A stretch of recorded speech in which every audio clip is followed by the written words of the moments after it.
As Imam Plemon El Amin stood on stage at Morehouse College in front of hundreds of people, donning graduation regalia his uncle Dennis Hubert never got to wear, all he could think was that Hubert would never be forgotten.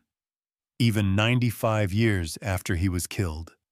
Hubert, an 18-year-old African-American divinity student at Morehouse College, was lynched in June 1930 by a mob of 7 white men on the playground of a segregated Atlanta school.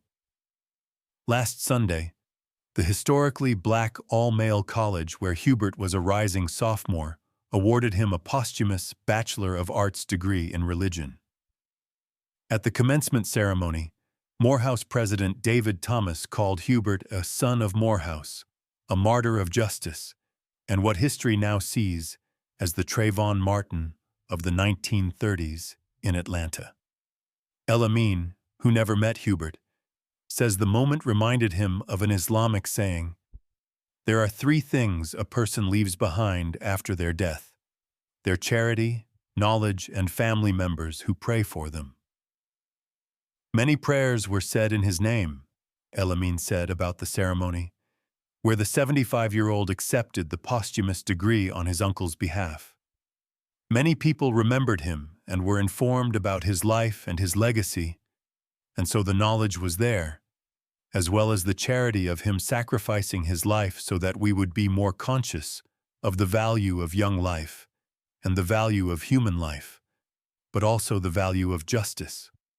El Amin's family has had a long tradition of a connection with Morehouse, he said, with multiple generations graduating from the institution. 10 men in his family graduated from Morehouse, and 7 women graduated from its sister school, Spelman College. "I was proud of Morehouse to give Dennis the honor, and I'm quite appreciative," El Amin said. "The whole Hubert family is really appreciative of that." Hubert's family had well-established roots in the community. His father was a prominent preacher, and his mother was the principal of the elementary school where Hubert was killed, according to El Amin. For one of their promising children, who was a rising sophomore at the Morehouse College to be murdered just in cold blood, at that time 1930, is saying that there were no human rights given to the people of Georgia, El Amin said. Hubert was one of at least 38 lynching victims killed in Fulton County between 1877 and 1950, according to the Equal Justice Initiative. In Georgia, nearly 600 African Americans were lynched in that period, the second highest number of lynchings in any state.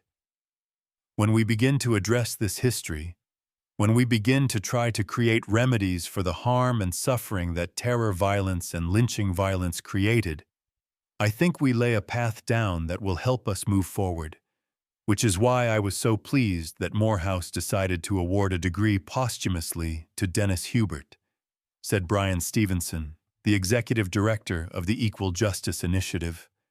Like many lynching victims, Hubert was a young man with a bright future ahead of him. When he was killed, the student had been the driver for John Hope, the first black president of Morehouse. This is a recognition of Dennis as not only a human being, but also as someone that had made his mark and was beginning to make his mark at Morehouse, and was not able to make his full mark here in the city or in life, but that people have a high regard for him, El Amin said.